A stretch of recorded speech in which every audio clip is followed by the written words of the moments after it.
ஏதோ ஒரு நாள் வேலையை மறந்து இங்கே வந்து பேசலாம்னு இருந்தால் என் வேலையில் என்னென்ன சிக்கல் இருக்குது ஞாபகப்படுத்தி போயிருக்கார். நன்றி நண்பர்களே. நகைச்சுவை உணர்வோடு அதே சமயம் நல்ல கருத்துக்களை முன்வைத்து நல்லதொரு விவாதத்தை இங்கே கட்டமைத்ததற்காக உங்களின் சார்பாக 6 பேச்சாளர்களுக்கும் என்னுடைய நன்றியை தெரிவித்துக் கொள்கிறேன். வாழ்க்கையில் வெற்றி பெற மிகவும் அவசியம் கனவுகளா கணக்குகளா?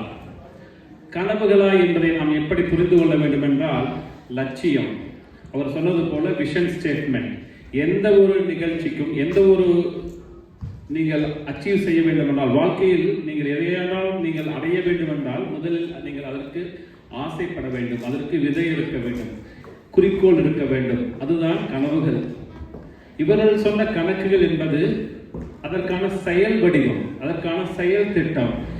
அது பணமாக இருக்கலாம், நேரமாக இருக்கலாம், திறன்களாக இருக்கலாம். ஆனால் நீங்கள் அதுக்கு பிளான் செய்ய வேண்டும். அதைதான் இவர்கள் சொன்னார்கள். சரி, கனவுகளும் கணக்குகளும் ஒன்றையொன்று சார்ந்ததா அல்லது தொடர்புடையதா? தொடர்புடையது என்பதை நாம் ஏற்றுக்கொள்கிறோம், விவாதத்தின் கூட தெரிந்துவிட்டது. ஆனால் அது சார்புடையதா என்பதை பற்றி நாம் சிந்தித்தால் இதற்கு ஒரு தீர்ப்பை எட்டிவிட முடியும். ஒரு சிந்தனைக்காக சொல்கிறேன்.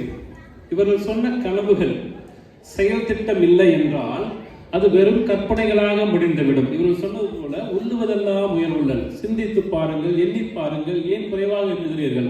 நீங்கள் எண்ணிக்கொள்ளலாம், மனதிலே கனவுகளை வைத்துக் கொள்ளலாம். ஆனால் அதற்கு ஒரு செயல் திட்டம் இல்லை என்றால் வெறும் கற்பனைகளாக அது நின்றுவிடும்.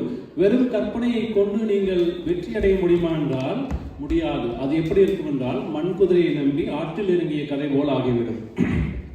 ஆகவே நல்ல கணக்குக்கு கணக்குகள் வேண்டும்.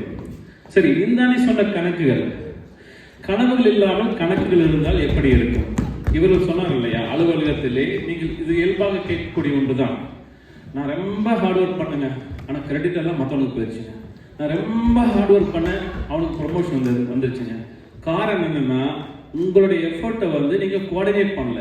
உங்களுடைய கணக்குகளை ஒருங்கிணைக்க வேண்டும் என்றால் கனவுகள் இருக்க வேண்டும். அதுதான் விதை. அவர் சொன்னது போல அது விதை இருக்க வேண்டும். உங்கள் பயணம் எதை நோக்கியது என்பது ஒரு தெளிவு இருக்க வேண்டும். அந்த பயணம் என்பது நேர்மையான அறவழிப்பாதையாகத்தான் இருக்க வேண்டும். தவிர பயணம் இல்லாமல் இவர் சொன்ன எல்லையை அடைய முடியாது. பாதை தெரியாமல் இவர் சொன்ன எல்லையை அடைய முடியாது. வாசிய குழந்தைசாமி என்ற ஒரு நீர்வளத்துறையில் நிபுணத்துவம் பெற்ற பேராசிரியர், முன்னாள் வேந்தர் அவர்கள் அழகான ஒரு கவிதையை சொல்லுகிறார். விளையும் பொருள் எதுவும் தானாக வீடு வந்து நுழையும் என கருதும் நோக்குடையன் அல்லேன். என் பயணம் பெரிது, செல்லும் பாதை நெடிது, வழி துயரம் போக்க துணை தேடேன். என் படைக்கு ஒரு சிலரே போதும், நான் ஒருவனே போதும் என்று முடிக்கிறார். அவர் அழகா சொல்லுகிறார், விளையும் பொருள் என்பது விருப்பப்படும் பொருள். இவர் சொன்ன கனவு. அதை அடைய வேண்டும் என்றால் நான் தனியாக பயணிக்க வேண்டும், கூட்டத்தோடு சேர்ந்து பயணிக்க வேண்டும். ஆனால் பயணிக்க வேண்டும். இரண்டுமே சேர்ந்ததுதான். ஆனால் சிக்கல் எங்கு வந்திருக்கிறது என்றால், மிகவும் அவசியம், வாழ்க்கையில் வெற்றி பெற மிகவும் அவசியம் எது என்பதுதான் இன்றைய கேள்வி. இந்த கேள்வியை நான் சிந்தித்து பார்க்கின்ற பொழுது ஒரு திரைப்பட பாடல் நினைவுக்கு வந்தது. பாதை தவறிய கால்கள் விரும்பிய ஊர் சென்று சேருவதில்லை என்று ஒரு திரைப்பட பாடல் ஒன்று. விரும்பிய ஊர் என்பது dream place to work or dream place to live. கல்வி எந்த துறையிலானாலும் உங்களுக்கு ஒரு ட்ரீம் இருக்கும்.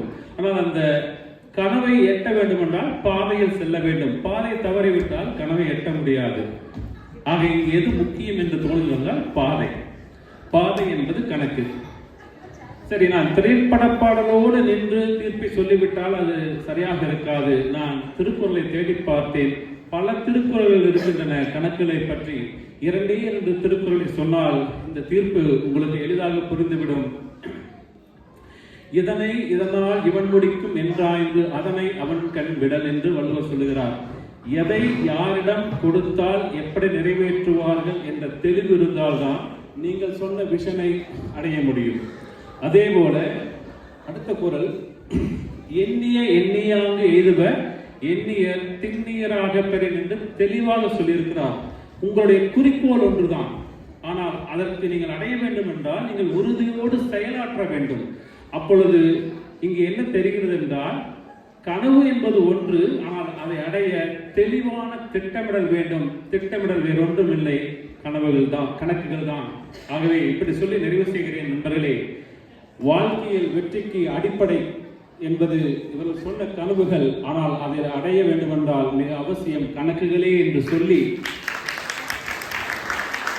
கனவுகள் மெய்ப்பட வேண்டும், கைவசமாவது விரைவில் வேண்டும் என்ற பாரதியின் வரிகளே வாழ்த்தாக சொல்லி, வாய்ப்பளித்தமைக்கும் வந்திருந்து கேட்டமைக்கும் நன்றி பாராட்டி விடைபெறுகிறோம். நன்றி, வணக்கம்.